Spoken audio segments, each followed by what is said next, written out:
as well, it's an opportunity to figure out how do we utilize this. So I came out of, I didn't just drop into using social media and embrace it just yesterday. I mean, I started out with, at one point, I worked on a manual typewriter, right? So I come from that era. But when I started seeing what was happening with social media, I thought I better learn how to use this. So that's how I became, a fan really of Twitter and X, is that I've been using it long enough that I curate it. I mean, I don't block people. I'm not a great fan, but there's certain people I will choose not to follow. I don't need to see their stuff show up every day. But yeah, I think someone commented, like about, limits on free speech. And there are some people that believe there should be no limits whatsoever. And they have a right to believe that. And I have the right to say that I do think there is some reason to have some limits. But again, I lean more, if there's a spectrum, and I would lean more towards less limits for sure.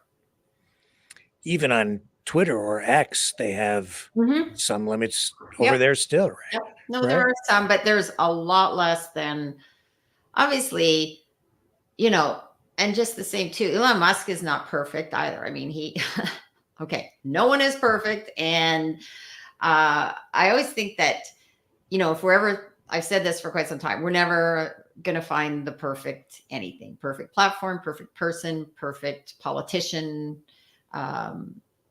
perfect media source.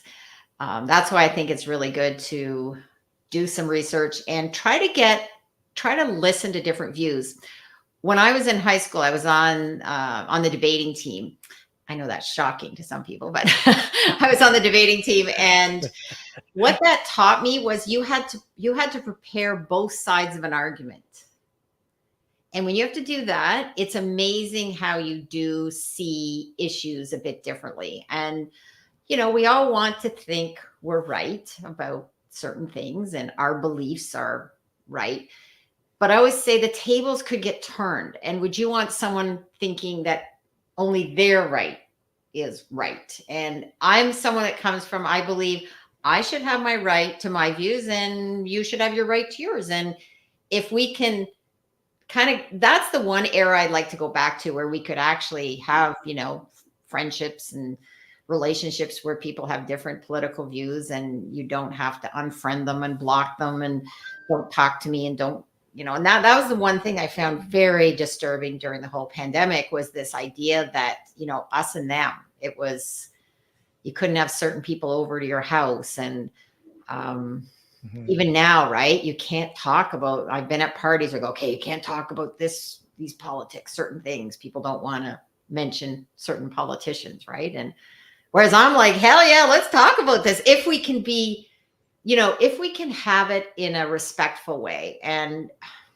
that's the only thing I find sometimes, is people can go into attack mode if they disagree with you. And I think that's where, when you do have moderators for shows like this, I mean, I think, fair comment is fine. But if you start, being extremely rude or mean or attacking, it's also not always that comfortable for others in the room. It's like someone in a room that's, coming on the all out attack. It doesn't make for a very welcoming place to discuss topics. So I have, for instance, and I won't mention names, but I've banned a couple of people. I'm very reluctant to ban anybody on here myself. I think I've done it twice, maybe. And that's simply because they were calling for violence. Yeah. And I won't have it here. And I've made it very clear. And then I'm accused of, well, wait a minute, you said it's free speech and that's what I want to say. But it's a combination of things that push me into doing that. It's, first of all, I think it crosses the line because it's equivalent of threatening someone. Secondly, it's a call for something that I think is illegal, which is going to get this channel in trouble. It's potentially going to get people in the chat in trouble. It's also, it's also been a case where they're inciting violence or trying to get people to follow them to do illegal things, and I won't tolerate that. Um, what Yeah. This reminds me, we are always taught the customer is always right, right? The customer is always right. But there are limits to that. And when I've worked and I would tell my staff too, and as well as when I worked at certain places, I mean, if someone's on the phone and they start, swearing at you and attacking you, whatever, then you have the right to hang up. You have the right to disconnect the call. And, I'm, because I've worked, I've done quite a variety of work in my life, including being in, frontline. I've been a, waitress. I've worked in retail. You have to have some, again, there are some limits to what people should have to put up with. And again, boundaries, right? I mean, I say this, whether it's parenting, I dog sit as well. And I tell you the dogs that are the happiest, sometimes they're very happy because there are boundaries and guidelines that I get them to follow. And they actually tend to be less anxious. I just was dog sitting this dog recently who was a very anxious dog, but I got him to be much calmer by having structure. if you can calm my dog down, that would be great. He Give me the dog for a week and I'll, what kind of dog is it? He's a border collie, and man, he's just so full of energy. Border collies are so smart too. Oh, they are, man. Oh God. Yeah. Anyway. That would be a challenge. That would be a challenge. Yeah. I love that dog. Anyway, when you were working in mainstream media, maybe you can just talk to the folks here a little bit about, were you directed or was your, I mean, you talk about free speech, but I know that you're kind of old school like me when it comes to journalism. And as a mainstream media journalist, I think that you generally tried to be unbiased, to be neutral when you were reporting. But that being said, did you feel pressure on a daily basis or at any time from your editors or senior staffers to direct the way that you wrote a story? Mm-hmm. The short answer is yes, because, no one ever tells you directly, usually what to cover, not cover, but, the people that get the better stories, the stories that get higher play and what gets edited from your story, how long your story sits waiting to get in the paper. So that was all happening. And again, I think it's now become more extreme than it was when I was in the media, but I think it's always been there. The difference is now that there's less, there's not as much variety in the different perspectives. Whereas before there used to be a little more variety, and some people would maybe argue about that. I did see there was a comment that said something about, like whose boundaries? Is it my boundaries? Right. I think there are some general concepts and boundaries, but I mean, we all come to the table with an opinion and a view. So as much as I'd like to say I was a purely objective reporter and no, that wouldn't be realistic. And I would say this too, that I've always said there is no such thing as 100% objective person, because we all come from some background, some way we grew up, something that we understood. I used to use the example. I said, I've never been in a wheelchair. I cannot understand 100% what that would be like. But if you have people that come from different backgrounds, and not just, this is under the new sort of, the DEI, where it's like only certain parts of diversity. We need diversity of views and perspectives as well. And that's why I like to have a healthy, wide range of views. But objectivity is, it's not a perfect system. And I'm sure, Lori, you might have some things to add to that as well. Yeah, welcome, Lori, and you guys are now introduced. And Hi, I think your microphone is muted there, Lori. Your microphone's muted. Duh. No, there we go. Now we've got audio. I'm a professional broadcaster. I've been doing this for 35 years.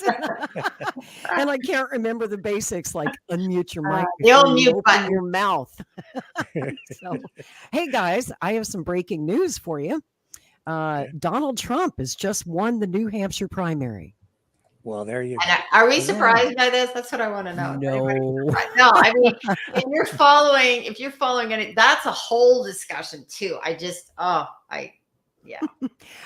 There was all this talk before tonight that Nikki Haley was going to beat Trump. And she won the Dixville Notch thing at midnight last night. There's only 6 votes, but it's an old tradition in American politics. They opened the polls at one polling place, Dixville Notch, at midnight on primary night. And it's supposed to be like a barometer of how the election's going to go, right?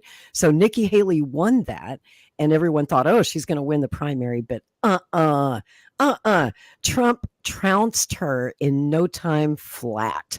The Associated Press just called that race 18% of precincts reporting.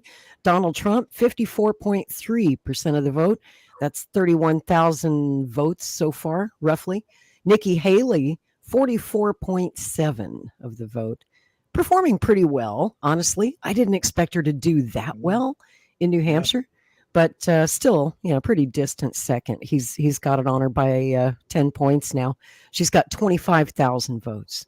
So, and we're still counting. Again, it's only 18% in, but AP went ahead and called that race. I called that race. I'm calling it right now. Donald Trump wins in New Hampshire, the GOP primary. We had an interesting day on the Kennedy campaign. Actually, in New Hampshire, it's legal for us to go collect petition signatures. He's an independent, so he's not in the primary. You can't vote for an independent in the primaries, but we can go to polling places and collect signatures, right? So we had volunteers organized and spread out all across the state at 80 different precincts and got some legal hassles. Our people got hassled at the polling places. I had a couple of our folks who were threatened with being arrested if they did not leave. And, there's a law like an electioneering law, and they consider it electioneering if you're there wearing a T-shirt or a button or campaigning for any candidate, right? Yeah. So you have to be, at least in New Hampshire, it's different in every state, but in New Hampshire, you have to be at least 10 feet from the door. And you can't block the sidewalk or the parking lot or anything like that. But they were within the law, as I understand. That's what I'm being told. And still, they were being threatened in a few precincts with arrests if our people didn't leave the property. So I don't think anybody with the Kennedy campaign went to jail today in New Hampshire. If they tell us to move, we just move. Okay, we'll move back a few feet. So it's been an interesting day. That is interesting. Yeah. Wow. Yeah. So on the censorship front and free speech, what was your experience when you were in mainstream media? Were you directed by editorial staff? Very rarely. Very rarely. It did happen a few times, but for the most part, they trusted that I knew what I was doing, and I did solid reporting and brought sources and facts. So that passed muster. Like Gail was saying a few minutes ago, objectivity and tone is so important. And usually I would have a good news director or editor to kind of coach me, work with me on that piece. I mean, I'm a big believer in having a good editor. I've been a writer and an editor.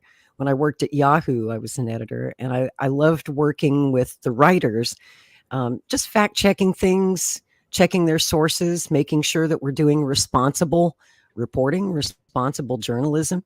That's so important. And of course, I was working for a big media conglomerate that had lawyers checking stuff before we went to print, just to be extra sure that we weren't going to get sued for libeling anybody or reporting a story incorrectly. But I wouldn't call that editorial control. they weren't trying to tell me what to say. They were just trying to help me say it better so that we wouldn't get sued. Yes, Yeah, yes. that's And important. and you really got focused on this issue yesterday after Elon Musk went to Auschwitz, and Mm. then this whole subject came up again because he said that he needs to protect free speech while also combating anti-Semitism. Right. And just share your thoughts on what you saw yesterday in that regard. Well, after Elon's visit to Auschwitz, a few hours later, Linda, the new CEO of X, Twitter, updated the terms of service and basically saying we're not going to tolerate anti-Semitism on this platform. But anti-Semitism is a difficult thing to define. It's in the eye of the beholder, it seems, right? Because so many people say, well, I'm anti-Zionist, I'm anti-Israel, and criticizing the policies of the Israeli government isn't really anti-Semitism. But for as long as I can remember, that has been considered anti-Semitism. So who decides what is anti-Semitism? And of course, when Linda made that post on X, if you go and you read the replies, oh my goodness, it brought all the Nazis out of the woodwork. She could start her ban list right there. She's like, yep, that guy, that guy, that guy, that guy.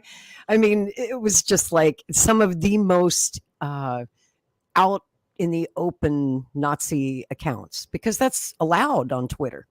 At least it is now. I don't know if that's going to change, but I mean, people who literally have swastikas in their profile picture, stuff like that, who post pictures of Hitler all day. I mean, just out in the open, neo-Nazis. They were pretty upset about this ruling because unfortunately, a lot of these counts are huge.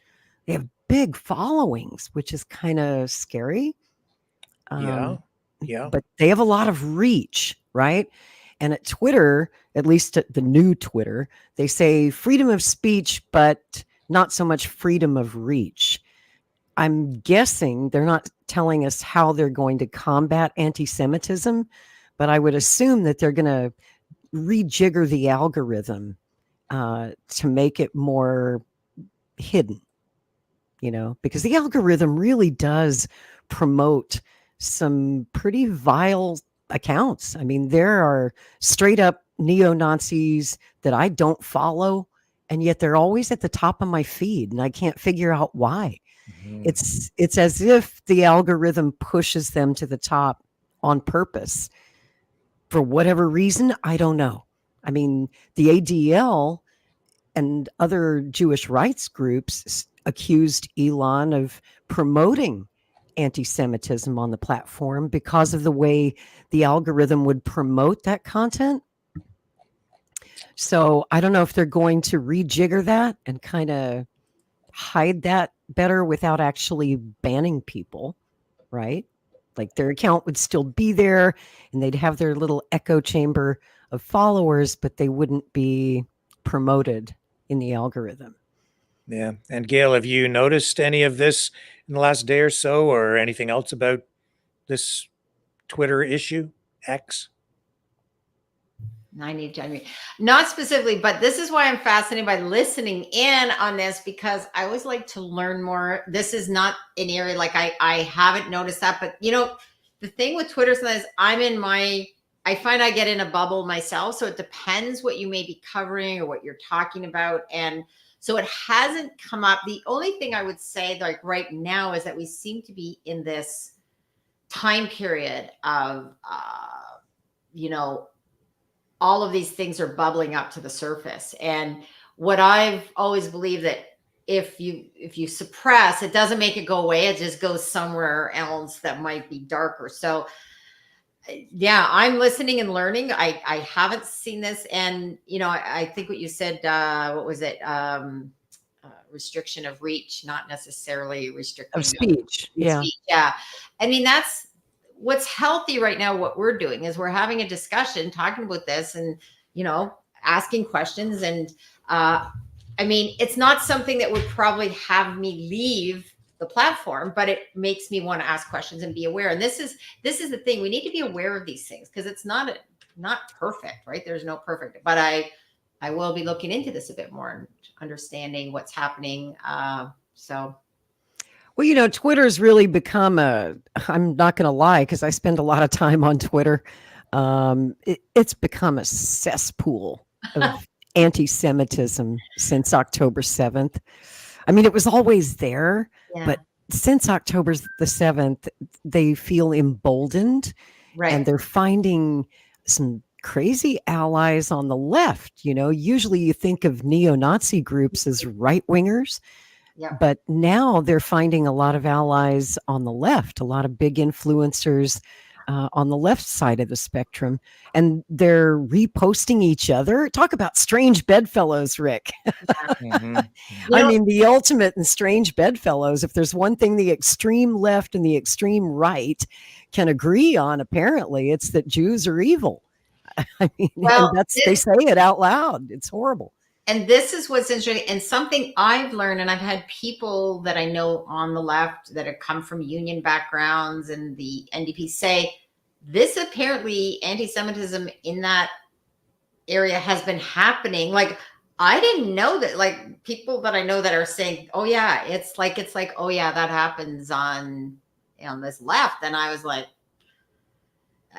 so now what's happening, I think it's now, as I said, it's coming to the surface. So I don't masks are coming off, boy. Yeah, that's ripping their masks now off. We know, right? Like, to me, it's made me more aware. I've seen things, learned things that I maybe wouldn't have known. So, and I've heard that I've had a debate with someone about Twitter being a cesspool, right? And use that exact term, or it's toxic and that.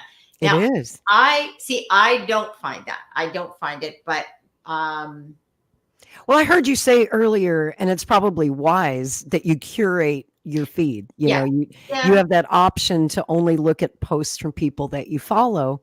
But I keep mine uncurated because I want to get a feel of what's out there. I want to see what people I disagree with are saying as well. Oh, I have that too. I have both sides. The difference is I scroll, like I read people, but I maybe I just have a higher tolerance, maybe because I do scroll past things, but good. It's part of that. I want to know what other sides are saying, not just what I believe, because what's very disturbing right now, or what was disturbing before, is when you don't hear certain views. That's what's dangerous. I think we need to hear this, and then we need to now understand, like, how to address it. Because some of this stuff is coming up, I think now people are more aware of where the problems are. I'm just shocked, actually, that this runs as deep and as wide as it does. I had no idea.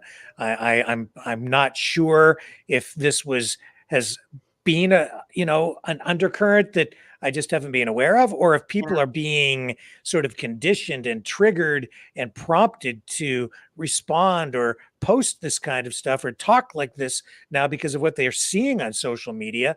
It's sort of that age-old question: is art influencing life, or is life influencing art? Same sort of equation here. And you see on this post, like, you don't have to go far on Twitter or X. Nope. This guy here, A Marmot Underground, just calling out this post saying there is says that this bullshit, it says, is not anti-Zionism, it's Nazism. And then you read this post, it says Free Palestine. It's talking about blood and genetics, and they're obsessed with that. Bloodlines and what's your DNA? Yeah. Right. It's eugenics. It is. It's rampant. It's everywhere. Now, the algorithms too do tend to feed you the kind of information that you tend to look at. So the more you look at it, the more you get. So it just reinforces that more and more and more. But I don't know how does Elon Musk deal with this? How do we deal with this? Where is the line? If the ACLU and their landmark, internal decision to support people who, not support them, but defend the right of people to carry a Nazi flag. You mean the Skokie, Illinois decision? The Skokie decision, right? Okay. If so, you look at that. Okay, does that translate into allowing people to just say things on Twitter or X as well? Is that the same sort of idea, or is there a line to be drawn here? This is very difficult. It is. It's Yeah. incredibly difficult. I wouldn't want to make that call. And the owners or the people who run each platform are really the deciders. If these are private platforms, it's not the government. We can editorialize, regulate, even censor as we see fit. But you want to take a light hand, as you always have, Rick. I mean, I heard you talking earlier about how you rarely ever ban people from your chat, and they have to egregiously screw up to get banned. And sometimes, you add them back later. You talk, they apologize, say, "Oops, sorry, I was drunk. I shouldn't have said that." And you add them back in. But on social media, there's also a sense of ownership for the individual. That's your account, right? And you feel like this is my chalkboard and I can write what I want. This is my free speech right here on my chalkboard. And you feel like you should own your content and be free to say what you want to say. Twitter would be a very boring place, after all, without opinions. That's what drives the platform, right? That's what drives social media, is people expressing opinions. If we all had to be detached and objective and do what we would consider traditional journalism, the platform would die. Nobody would be interested. Nobody would watch.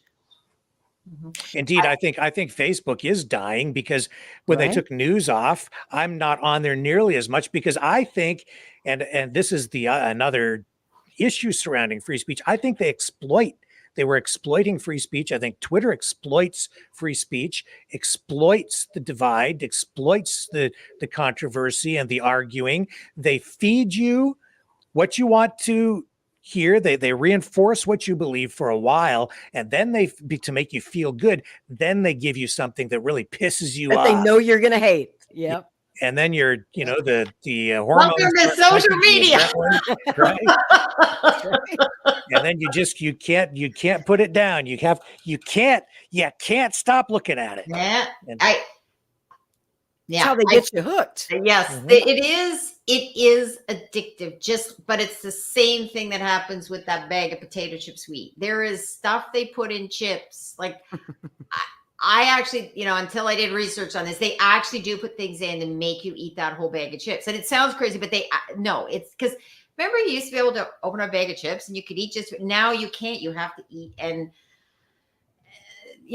so it's bad for you, right? But you just can't stop. And you feel sick afterwards. I mean, I've done that. I've spent too much time, I guess the thing I go back to, like, each platform serves a purpose, right? And they're not doing it, as a former reporter said, what do you think I'm doing this for my edification? I mean, they're doing it because there's money to be made, or the only difference I'd say, I do feel like with Twitter, I mean, Elon Musk lost a lot of money to buy it. So, but I think it's also he personally is putting his stamp on that platform. What's interesting is that the amount of people I know that have said, I hate Twitter, I'm leaving, I'm not, and then I see them back. They never do. They always come back. Or they come back. Like Donald Trump. Trump said he wouldn't come back. He came back. He came back. Or they're lurking, because I know people that I never see on Twitter, but I know they see my tweets, right? So I don't know. Again, it's also, a business, and that's why it's really important to get, I always encourage people to try to get on different platforms or read different things. Don't only get all your news from one place, right? It's good to go on different platforms, hear different views. Even if they piss you off or like make you sick or affect your mental health. That's where I do say that's the other issue, right? You have to, that limits. And some people, like, I know myself, and I'm like, okay, I gotta just stop reading on this, and I think that's where maybe not everyone has that ability to. I mean, it's like eating a bag of chips or there's certain things, right? You have to sometimes say, I got to stop doing this, right? So Because I do think, yes, I think it can. I know people that get way, way too deep into social media, and I've seen fight like, and that's where I've seen Facebook. Sometimes I watch these debates and comments, and I'm like, why? Otherwise, break. I'm like, why are you doing this? Why are you having this fight with someone that you're not going to convince? And Because people love to fight. Some of yeah, them, I think you there's. know. I think people want, like that saying, "Do you want to be right or do you want to be happy?" And I don't know. Hmm. Again, little Pollyanna, but I would like to be happy more often than right. But I like to be right too. So, admit it. That's right. Well, I mean, social media really does have, you see a lot of ugliness there. You see the worst Oh, yeah. sides of people, because when you're behind your keyboard instead of face to face, you say things that you would probably never say to a person's face, Yeah. right? And it can just embolden the worst in humanity to post the worst things, right? And I guess it teaches all of us, if we're going to be on social media, to toughen up. Don't be a snowflake. Okay. People are going to be rude to you. They're going to be mean to you. And we have to ask ourselves, how do we deal with it? Do we just block them? Do we mute them? We have options. Yeah. Do we curate our feed? Do we unfollow them?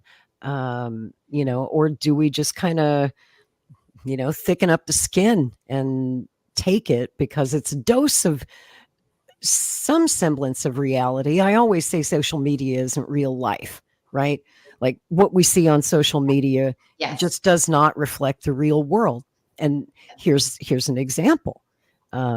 Over the past 4 months since this war in the Middle East began, on social media, if you were just going by social media alone and you were scrolling through your news feed, you'd think that Palestine is winning the war. Mhm. You'd think that, Israel is evil and Palestine is good, and what Hamas did was legitimate resistance, right? That's all you would know about it if you got your news from social media. But then you go out and you look at the opinion polls and you talk to people in your neighborhood and you look at, how the candidates are doing, and all of the major candidates, on paper anyway, support Israel in this conflict. The United States supports Israel. Canada does on paper, right? But we have some doubts about whether our government really, which side they're really on.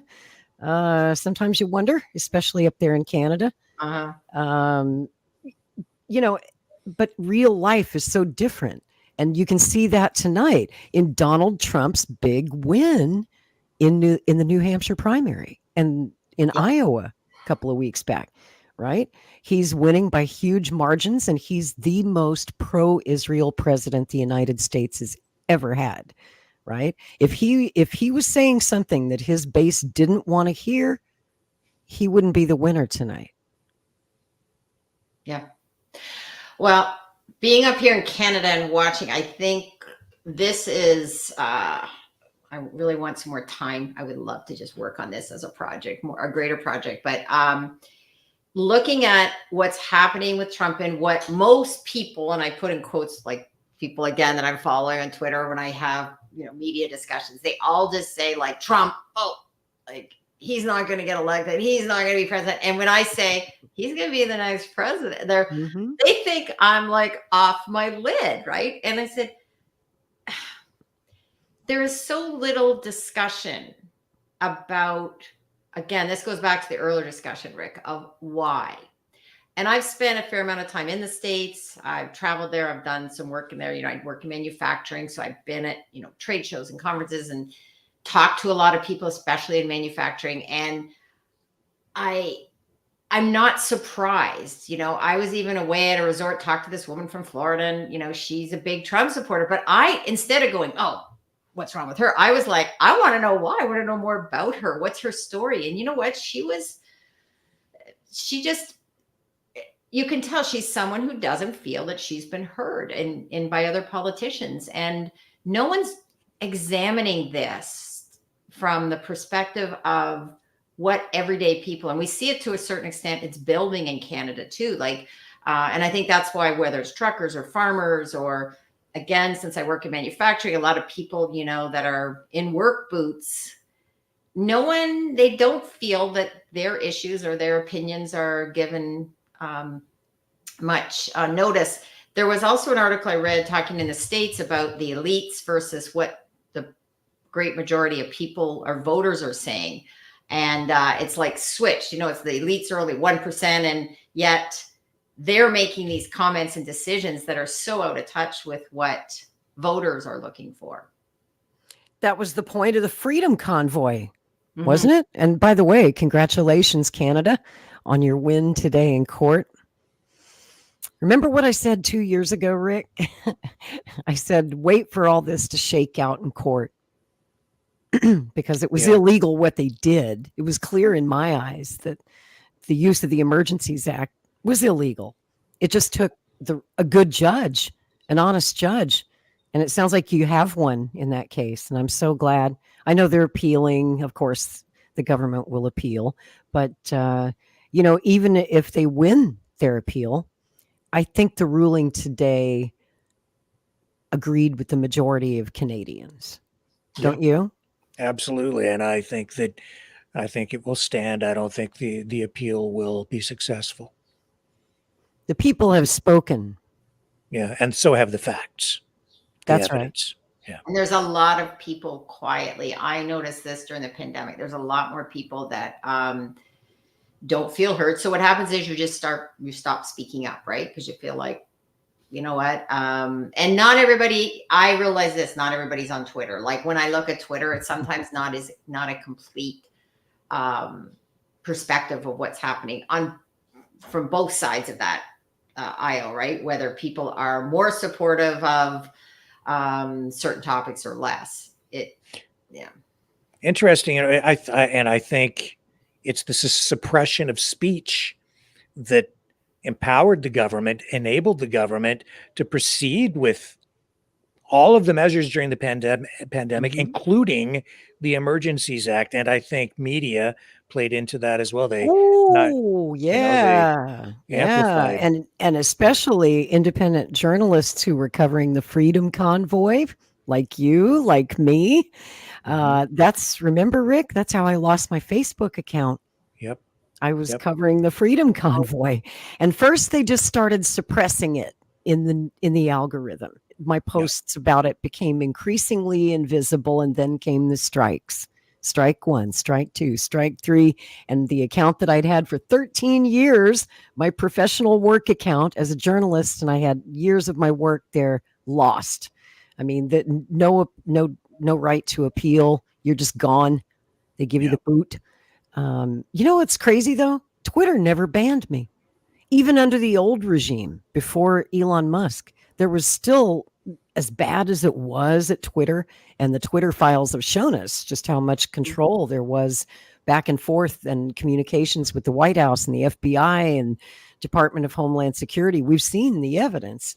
But still, they still had more freedom of speech on Twitter, even under the old regime, than they did at Facebook. Facebook would just ban you for anything, and they still do, don't they, Rick? I mean, I'm banned right now. I'm on a 3-month ban on all the pages that I have, except for just like my main personal page. Right. Everything else I can't even post to for 3 months. That's Facebook for you. Never been a fan, I must say. I've only used that's one platform I never set up my business even from, because I've only really used it. I just more recently, but I use it just friends and family. It's just post my son's theater stuff. I just kept it because I did see the level of I knew that it probably would get shut down if because I just saw so many people were just ban, like it was nonstop. So I think, it was probably one of the worst, I think, in terms of. It's also shadow banning and the algorithms. Today, I was searching for, just in YouTube, in the search, I was punching in exact titles for videos that we had done in the past for the convoy, and it wouldn't even come up. They don't even come up. Same with me. And you know what I learned during the last couple of years is Google. I went searching for things that you could not find on Google. Like I had to go through other means. And I just, again, I thought Google was sort of like, I was on this, I thought Google No, Google censors. So there's things that you Sure. don't find, right? And I don't think that's the thing. A lot of people don't realize it. They think Google is some like pristine place that is perfect, right? And it isn't. And so that's why we need to have more of these discussions and talk about understanding how algorithms work and banning and why different platforms. And while one platform may not be perfect, it's probably better than some of the others, right? So In fact, I would say that what they're doing is probably illegal in the sense that they're encouraging people to come and actually build a business with through their YouTube channels and build an audience, and then they just come along and arbitrarily decide one day that they don't like whatever it is that you're saying or the way that you're saying it, and then they just shadow ban you, and you don't even know, and now your business is screwed, or they take you out of the search engine algorithm. They just your website no longer. Demonetize you. Yep. Demonetize you. Demonetize you. Yep. No, And we're and not gonna. eventually just put you out of business. I've lost a YouTube channel too Right. last So year. I think, have they been sued by anyone for doing that? Because that's like destroying someone's business.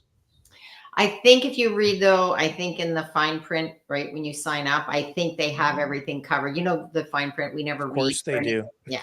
So, and that's the other thing is it is still a business and I, again, since I teach this to people, I say, that's why I said you should always have your content on your own website because nothing on any of these platforms is you don't own anything, right? And it's always a concern too. With my show, I have my show on YouTube, and if they could one day, if they decided, a strike or whatever, right, against me. But What is your YouTube channel? I need to follow my you. YouTube is Gail Now. Well, my show is Curious Minds with Gail Now. So if you Google that, you find the show. And as I said, I've done historically. My show was more focused on manufacturing, and then I sort of decided to just keep my Gail Now channel and go on with Curious Minds. So I've had a few interest shows. I don't know, Rick, if you're having Jennifer on, but I've talked about, renaming, and I've talked a lot about EV and, manufacturing and what's happening in that world. And again, people that aren't seen necessarily in mainstream, but I've tried to give a platform to people to talk about topics that don't often get a lot of attention, right? And it wasn't that long ago you couldn't even question EVs, but now people are starting to say, especially here in Canada, we have all these battery plants, but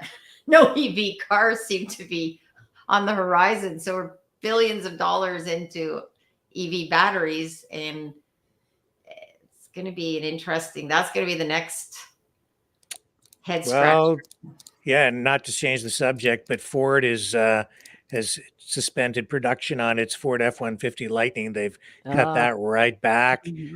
Ford is saying they're dialing back everything on the EV front now. They've got big problems, man.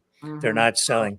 But anyway, that's another subject. And again, though, lack of discussion on this, right? They just barge through and again, mandates, right? It's just we're going to force you to do something. And I think that's not maybe working out so well. Yeah, it's today's court decision, Ford's decision to dial back EV production in spite of all of the government incentives and money that's being thrown at them, billions of dollars. What does it really come down to? They're just not interested in listening. They didn't want to listen to the people from the convoy. They don't want to listen to consumers. They just don't want to listen. And they want to go beyond that. They want to suppress speech. And Gail, Lori, I've even seen mainstream media censor themselves in the middle of like live hits about EVs. Yeah. You can tell that the reporter's standing there. Well, these cars aren't starting and it's cold and they won't charge, but I still have to say something nice about these electric cars, or I'm going to lose my job. You can see the fear in their eyes. Well, it's sort of like during the height of the pandemic. They would have this ticker over here with all of the coronavirus hospitalizations and deaths. And the numbers were off the charts, right? During the Delta wave. Yeah. And then they turned around and told you, but the vaccine is safe and effective. It works. If you get the vaccine, you can't pass COVID to anyone else.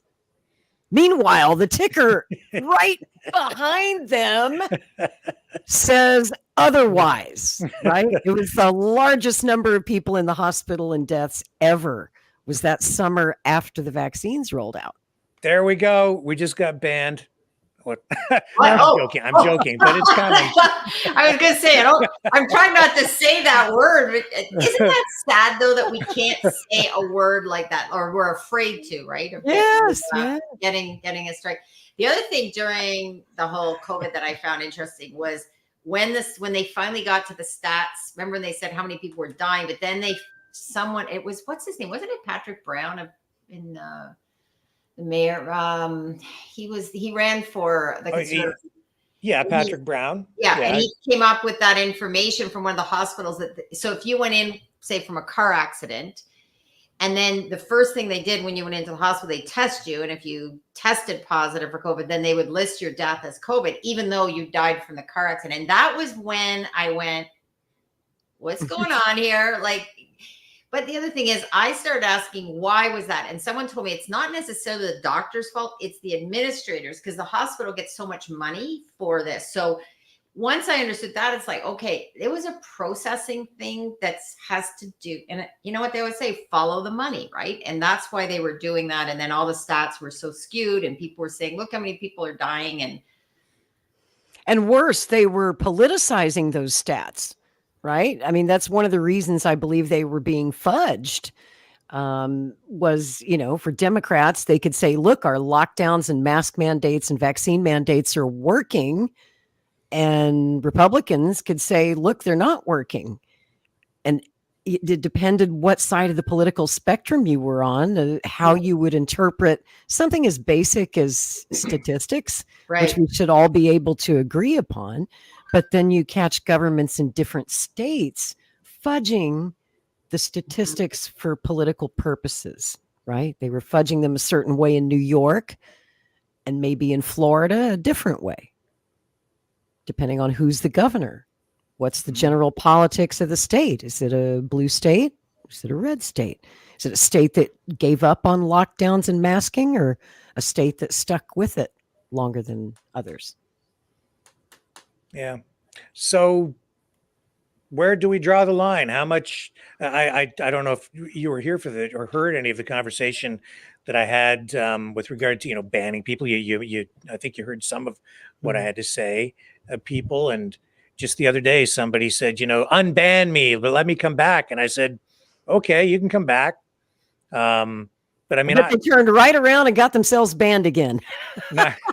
Not yet. I haven't seen them that. back in the chat yet, but maybe they'll return. I don't know. Where I don't believe that you can have just ultimate free speech. The other thing that goes on here, and has happened, is people will call up into the call-in show, and then they will, I think, purposely say things that they know are against YouTube's terms of service to get the channel taken down because they don't like me or like the channel and what we're doing here. Yeah, so that again is malicious. I'm sure that it's going on. So is that free speech? No, I would consider that harassment. That's if they're targeting you because they don't like you or your channel and they're purposefully trying to get you banned. I'd call that harassment. Yeah. And then other people, I ask people to use words like Kool-Aid, right? And some people just refuse. They just, or they say it doesn't matter, right? I was supposed to say Kool-Aid. Oops. Yeah, well, I wasn't trying to get you banned. Oh, I know. Every time I come on this show, I get you in trouble. But it's not their channel, I guess. But to me, it's an issue of I have to abide by the rules of the platforms we're on. So that's the starting point, right? So we have to I try to find workarounds for it. I'm not saying don't talk about it. And it's not my fault that those rules are in place, although it seems like I get blamed for it by some people. But I try to find workarounds by using alternative phrases or words, which seems to work okay. But I don't know, man. It's a difficult thing to sit in the chair here every night and have people kind of come in, and I would say it's kind of disrespectful and even sometimes, again, malicious in some Well, cases. free speech is also in the eye of the beholder. When somebody's saying something you vehemently disagree with, you're like, ban him. Mm-hmm. But then you say something disagreeable, somebody bans you, and you go, I want my free speech. I've been Yeah. silenced. It was just like all those Nazis commenting on Elon's visit to Auschwitz. Boy, were they pissed off. Uh, and they had the freedom to express how pissed off they were. Now that's free speech, isn't it? Yeah. Yeah. I think that's fair. And here on this program, we've had people on with the swastika flag, and Literally. we literally have. Yep. So I mean, and We've had fascists and communists on this program. Yes, we have. And I express my views, allow them to express theirs. Now, that doesn't mean that I have to have them on repeatedly over and over again to give them that reach that we spoke about, right? Freedom of reach, but I will acknowledge somebody's point of view and have a discussion to a point. Again, even there, it's like, where's the line? How many times do you allow someone to come on to talk about something over and over and over again? Once, twice, Right. 5 times? Right. Because at that point, you're almost promoting them. Right. Mm-hmm. Or allowing them to promote themselves, because I think that then they start to exploit the platform, and people they will call in on the call show and keep, they get emotional, they have a point of view, and they want to call in and say it every night if they can.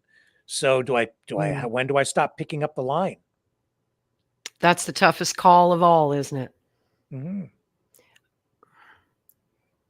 Oh, sorry, Gail, you're you're muted. muted there. I think free speech also, as I see it, is, when it comes to things like the interference we saw with government into certain platforms, which we saw, like, that is more disturbing than if a platform decides to do certain things based on their business, the terms of in the agreement terms. But I think what was more disturbing is when we see government influence on what is free speech. That is more disturbing. Yeah.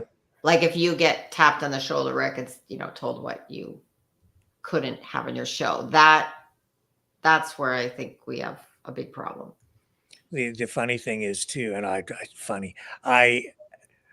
I'm getting messages from people, emails, on a pretty regular basis.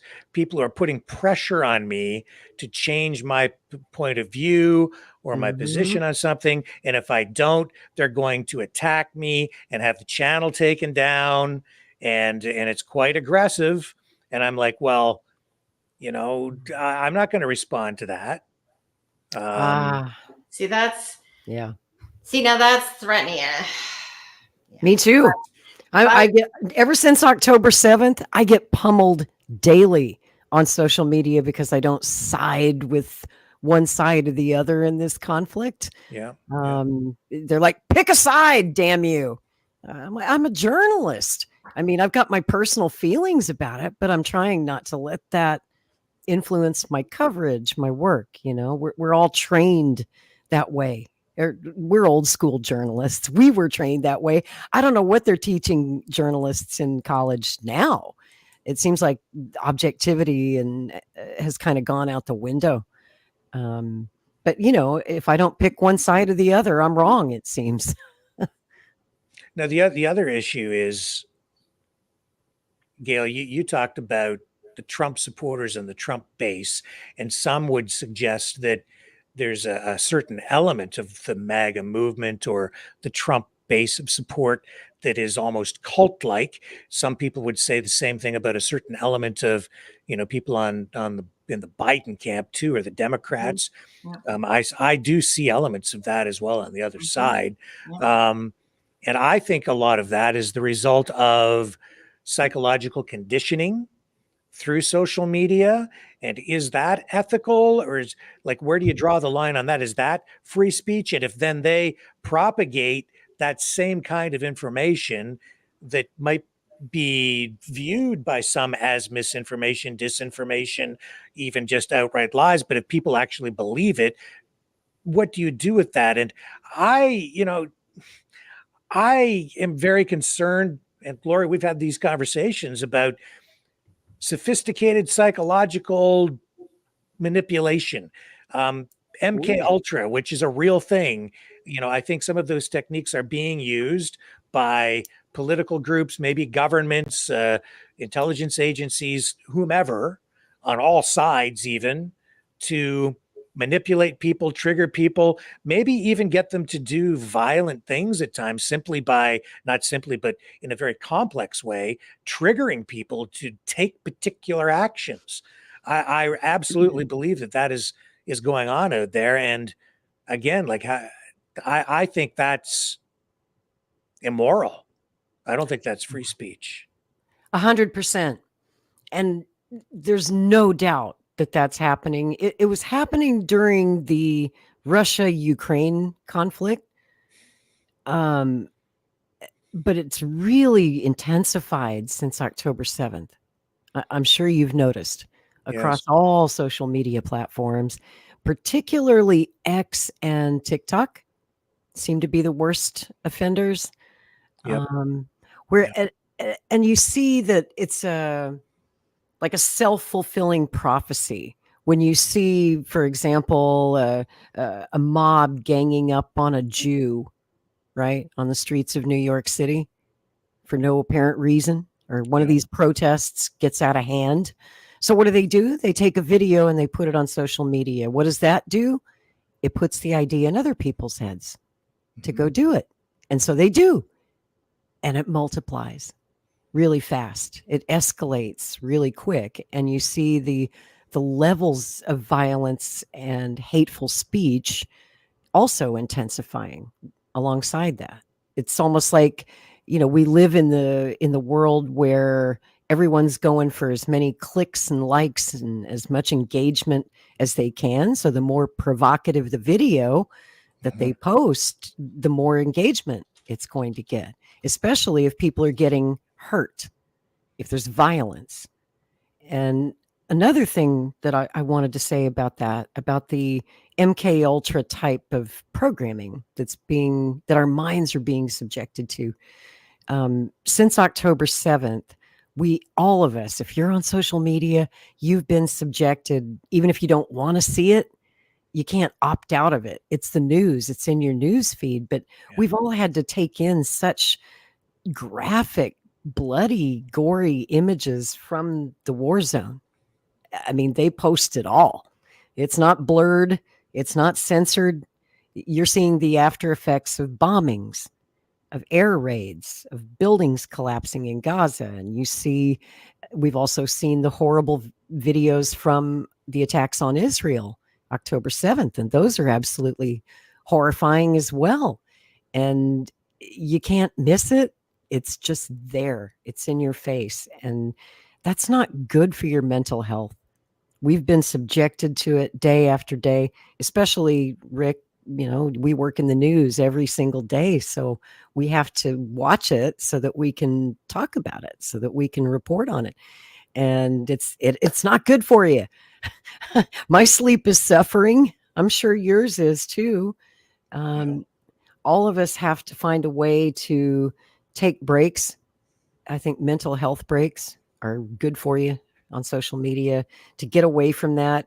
Like Gail said earlier, curating your news feed more carefully, where you're in control of what you choose to see. Because under the platform like X, if there's going to be free speech, if there's something out there that you don't want to look at, you do have control over that. You can block the user, you can mute the user, you can curate your news feed to filter those people out. But it's hard to escape the graphic images and the violence. And it feels to me, because most of the most graphic content that we see on a daily basis comes from a lot of the pro-Palestinian accounts that when you take a look at them are usually based in the Middle East, or they're bot accounts. And I think there's a lot of financing behind that from other governments, from Iran, from Qatar, maybe even Russia. I agree with that 100%. And, if you go back and you look at the Vietnam War, the United States, I think all governments learned that it's not wise, if you want to win a war, to allow images of dead bodies, especially your own soldiers, to be shown on television. But now what you're getting is social media, where images like that are being thrust forward in real time. Yep. By organizations, groups, governments, for political purposes and propagandistic purposes, and on purpose. And it's very difficult to control if you have a free speech environment, which is why governments are moving toward more censorship, because you can't win a war if you don't have the support of the public, and you're not going to have the support of the public if you're showing your soldiers dead. Or in this case, with the Palestinians and Hamas, I believe, and I don't have to believe it, I know that it's true, they're martyring every dead person, and especially every dead child in Gaza. And they make the most of that by showing the videos of as many victims as they possibly can on social media.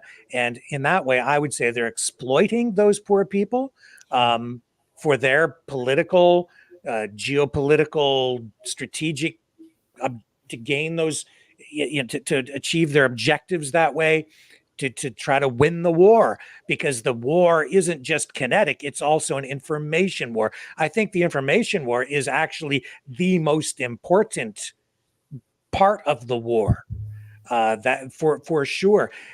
And then it brings me back full circle to this. A lot of the stuff that I've been seeing is not just real. Some of it is fabricated. Some of it is AI. Some of it is just manipulated in using special effects. The style and the techniques and the style that I'm seeing used to create these propaganda videos, you can see a lot of similarities even between what's coming out of Gaza and what came out of Hawaii and Lahaina. And that's why tonight I put the challenge out there again, and this is now going on 2 weeks. Can anyone, produce even a single relative, an aunt, an uncle, a mother, a father, a cousin, a brother, a second cousin, a third cousin, a distant relative, someone who maybe adopted a child and then had a third cousin 3 times removed, who is searching for a missing child who was abducted during the Lahaina wildfires, so that we can get them on here and find these thousands of missing children that we were told about in Lahaina. That I'm not seeing any posters up anywhere. I'm not seeing anybody searching for their missing children. If there are thousands of them, where are the parents and or the families, the grandparents, anyone who are out there searching? Why are we not seeing them on social media? Why are we not seeing those personal, heart-wrenching accounts talking about Johnny or Susie or Rebecca, or any of these missing children, these babies, these poor children who have been abducted and are no doubt right now having the blood extracted from them while they are laying on a cement slab, being terrorized to maximize the endorphins running through their blood vessels at the time of extraction, so that the what do they call that stuff? Adrenochrome. Yeah. So that it reaches its maximum, potency for, youth regeneration in the ever aging elites. I challenge everyone in the family again. Help me out here. If there are missing children, let's find them. Because there was so much social media talking about it, and it just went on and on. And we've had people calling into the program crying, distraught, losing their minds over this, and justifiably so. If there are thousands of missing children, what I want here is truth. And I've been threatened in direct messages to leave this alone. and not to talk about it anymore. But I'm not going to shut up about it because I want the truth. And I need everyone in the Maverick family to help me with this. I need all of you to go and research this. Find someone, anyone in Hawaii, anywhere in the world who can legitimately claim a relationship with even one missing I have child. not heard from a single parent yet from Hawaii who claims that their child was abducted, but in Israel, and their children are still being held and tortured, and God knows what. By See, there you Hamas. go. Right. Yeah, that's There's exactly a right. real story that people are still ignoring. Yeah. It's like everyone forgot about October 7th. They don't want to talk about the 1-year-old baby that they're holding hostage, for crying out loud. Magic Moon wants to know what the point is. The point is that we are all about truth here. Now, Magic Moon, if there are a few possibilities here, I suppose, but it really comes down to this. There were a lot of videos and a lot of upset people. And a lot of talk about Jewish space lasers setting Lahaina on fire. Yeah. And then having all the children abducted and being sucked down into tunnels someplace so that their blood can be extracted, or whatever you want to believe. Okay. And what I'm saying is, let's get to the truth on this matter, because if that's true, we damn well better get out there and find them. And why the hell aren't we finding these thousands of missing children? They deserve to be found. Where's the guy from The Sound of Freedom? Where's that dude who made that movie, who's out there fighting for the children? Where is he now? Why is he not out there getting those children back? There are thousands of them. It can't be that hard to find the families. So, everybody, a lot of people in our chat, in our family here, they've been subjected to this information, and I understand the concern and I share it. Okay. If those children are missing, I damn well want them back. Now, on the other hand, if for some strange reason this can't be substantiated and we can't find any evidence of missing children, what then does that tell us? It tells us that maybe someone might have been lying to us. And if they've lied about that in such an effective way that literally millions of people around the world right now still believe that there are thousands of missing children from Lahaina, then what else have they lied to you about? And who the hell is it that's lying to you? And why are they doing it? So It's one or the other. I just have to ask, Rick, can you explain this to me? What the hell are Jewish space lasers? What is that? That's the Jews, man. That's the direct energy weapons. And they're all controlled by the Jews. Didn't you know? Because the Jews control everything, man. And ultimately they're responsible. I'm telling you, that's what we were told. And there's even a book, you can get it on Amazon, called Jewish Space Lasers. Get out. Are you serious? Would I kid you about something like that? You wouldn't lie about that. Oh my goodness, really? I've heard the phrase a lot since the Lahaina fire, and I keep hearing this Jewish space laser thing. They even said that Marjorie Taylor Greene was talking about them, and I'm like, what? What I don't even know what that is. So are they blaming it on the Jews because the Jews invented the laser technology? Or are they saying that these children are being abducted by the Jews? How the hell do you tie the Jews into this? Walk me through that logic tree. You just have to go listen to Stu Peters or Ye, or what's the other guy's name? His buddy there. Lucas Gage. Yeah, those dudes. Okay, because any of them. Because don't you know, they're satanic. It is Satan, and the Jewish star, that's the symbol of Satan, man. That's a pentagram. Just ask Stu Peters. He said so on Alex Jones' show. Did he really? He certainly did. He really say that? I'm not surprised. In that debate with Alex Jones, that he had a discussion. Whatever. Oh, okay. I couldn't sit through the whole thing. I did watch some of it, but after a while, I couldn't take it. I have to interject because I do have to sign off, but I did want to say, Lori, it was great meeting you. So I'm glad we got to And Rick, I've been on a while, so Yeah. Thank you, Gail. And I apologize if I went down a rabbit hole here at the end that maybe was I maybe. know, you know what, I know that I'm not as familiar with that story, but I do know that it's something you've been following and on top of, but it's I do have some other things I have to go get ready for the morning. So I'm going to sign off and we'll talk soon.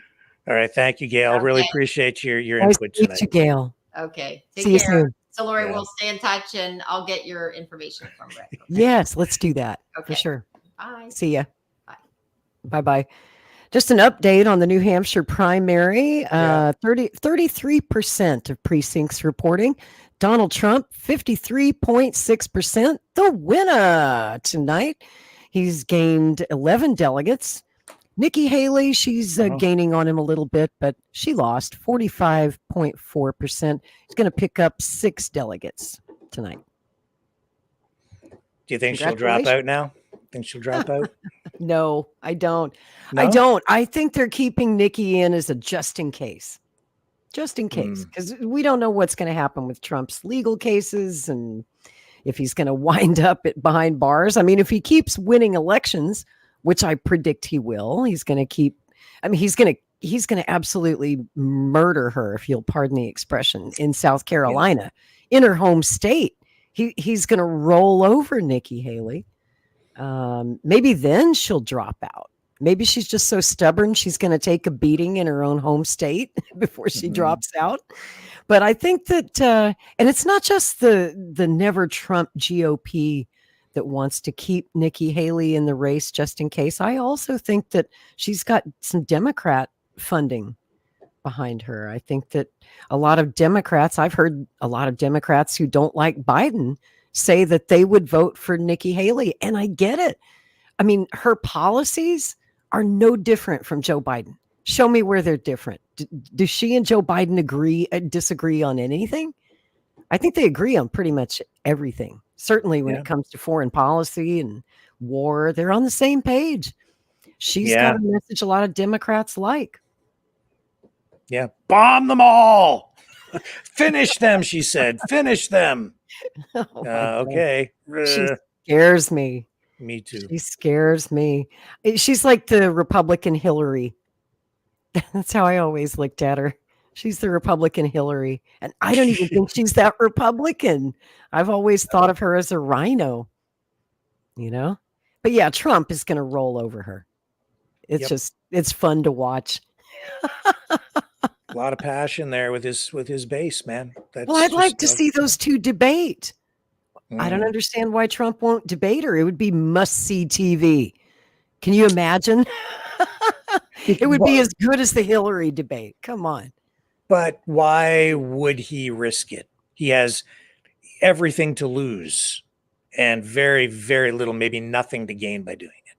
What could he lose? He's gonna win. What could he possibly lose? He's going to you never know what can happen, right? Right. So why put yourself in that position? One wrong word, one thing. That's the way politics can go. You just don't know. Well, he seems to be doing just fine without doing a single debate. Look at him out there winning those primaries. He hasn't had to debate anybody yet. He might just hold off until the general this fall. No, it's the smartest strategy. He just goes out, does his rallies, gets all that attention focused on him at those rallies. He doesn't have to share the stage with anyone. He lets those guys over there debate and doesn't even participate, still rides high in the polls. Everyone just looks at that because he has so much support anyway, as though those guys are trying to catch him, and he's untouchable. You see, he's just too good for them.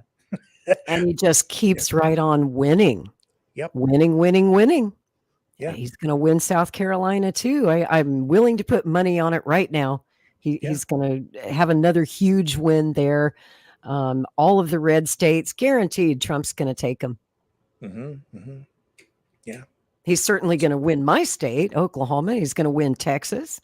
They're supposed to have a primary. I'm honestly disappointed, Rick, when challengers drop out early. I was sad to see Vivek and Ron DeSantis drop out so soon. I'm like, guys, we're just getting to the first primary. Yeah. Even if the writing is on the wall and you're going to lose, I feel like, stick it out, fight it out. Don't give up so easily. Don't fold. But on the other hand, I will say it's working out in Mr. Kennedy's favor, because just over the past week since Vivek dropped out and Ron DeSantis dropped out, a lot of their supporters are coming over to Kennedy's side. So we're picking up some of those Republicans who just don't want to vote for Trump, and they really like Bobby and they like what he has to say. So it's working out pretty good for Mr. Kennedy. Yeah. Yeah. It's just a personal thing for me as a student of politics. I always like to see a good fight in the primaries. It's boring to me when it's just a coronation of the candidate, It was, you could see that the media was having has been having a difficult time with covering this, because they're trying to find a story. It's like they want it to be some sort of a competition, but it just isn't. It just isn't. To make it interesting. Oh, and it just galls them to say that Trump is winning and winning and winning again. For the media outlets like CNN and MSNBC, nights like this are so painful. Yeah. And I love it. I'm totally here for it. And I think it was CNN refused to carry his speech in so Iowa. Did MSNBC. Yeah. Right. Both networks refused. Did you see Rachel Maddow? Yes. Yeah. That night when she was explaining why, and they do this every time he makes a major speech, and in this case, won a damned election. They wouldn't. That's the first time I can think of that they didn't carry the candidate's remarks after they won, but they refused. Crazy. What are they going to do if he becomes president again? Like, or just not going to cover the president? They did that. Yeah. Remember in 2020 when they didn't like what he was saying about COVID, or they didn't know what the hell was going to come out of his mouth next, so they just didn't run the speech. And then it was usually Rachel Maddow who would come out and give you some word salad explanation about journalistic integrity and blah blah blah blah blah. And we're not going to, put unsubstantiated conspiracy theories on our network. I don't know. Now that is censorship. That's just outright censorship. You can't censor the president of the United States, even if he is crazy as a shithouse rat. Sometimes they are. We've had a lot of crazy presidents in our time, but we didn't censor any of them until Donald Trump. I mean, they let George Bush talk all day, and he said some crazy shit. Remember the Bushisms? Oh, yeah. Yeah. It was entertaining. You got to let him speak uncensored. He's the president. The people put him there. I think being president has got to drive you insane, because you have to do insane things. You need to be insane to be in a position like that, because you literally wake up in the morning and say, go bomb that country. Kill all those people. Well, is that sane? Right. And even if you're doing that in self-defense, you have to live with that after, right? How does somebody cope with that psychologically and maintain their sanity?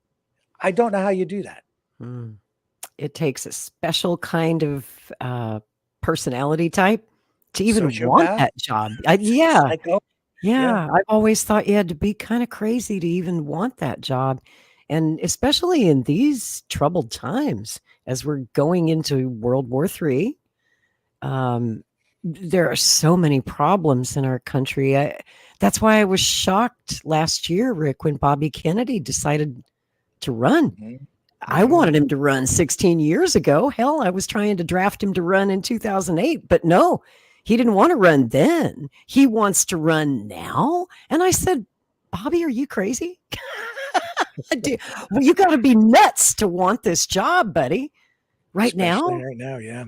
Yeah, that's a hell of a responsibility, hell of a load to carry, and I wouldn't wish it on anybody. And frankly, I'm surprised that Donald Trump wants to try again after all they put him through.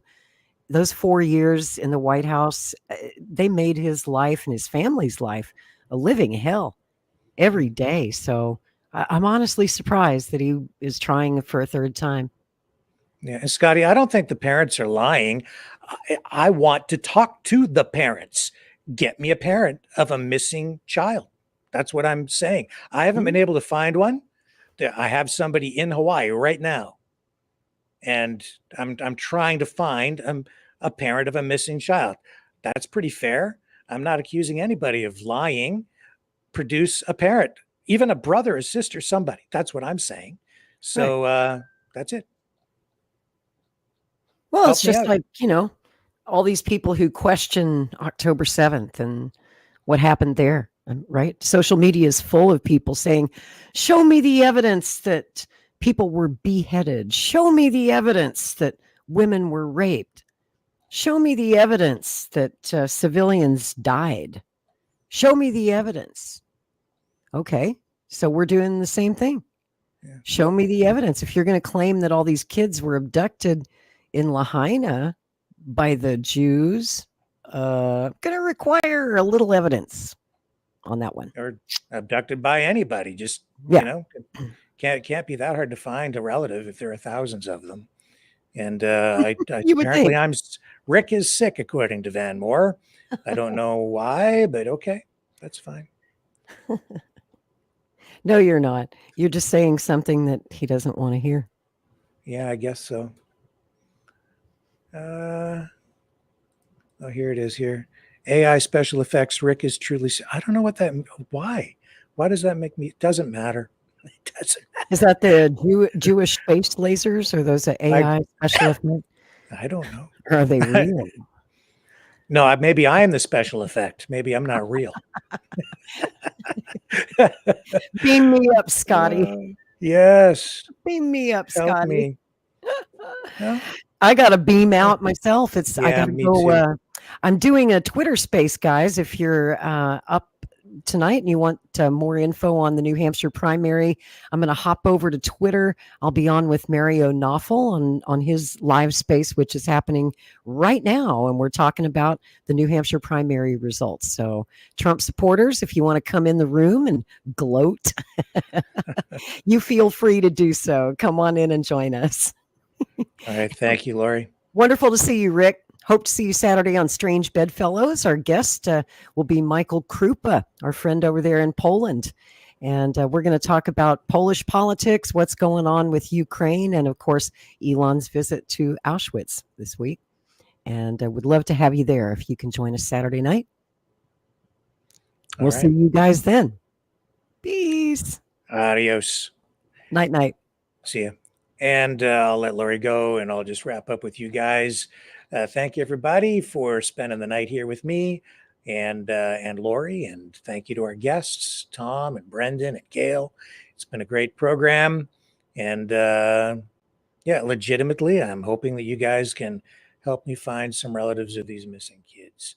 I put it out there before. I put it out there again now. And let's just get some truth and help some people if they need help. Truth, help, whatever. Just let's get to the bottom of it. So great show. Fantastic. And I will be back tomorrow night, same time, 6 p.m. Eastern Standard, on the flip side.